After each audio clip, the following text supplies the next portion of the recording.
jadi di badan diri.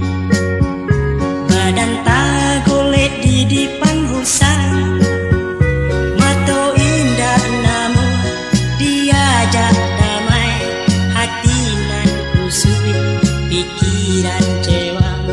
Adik bagal jo buai mimpi, denai bagu rau jo angan-angan, siang jo malam bedonyo kini ibarat kapur sabalah tangan. Siang jo malam bedonyo kini ibarat kapur sabalah tangan. Itu nyadonyo diri kita sapantun ngarai do puncak gunung, ngarai bersalemui jo kabut sanjo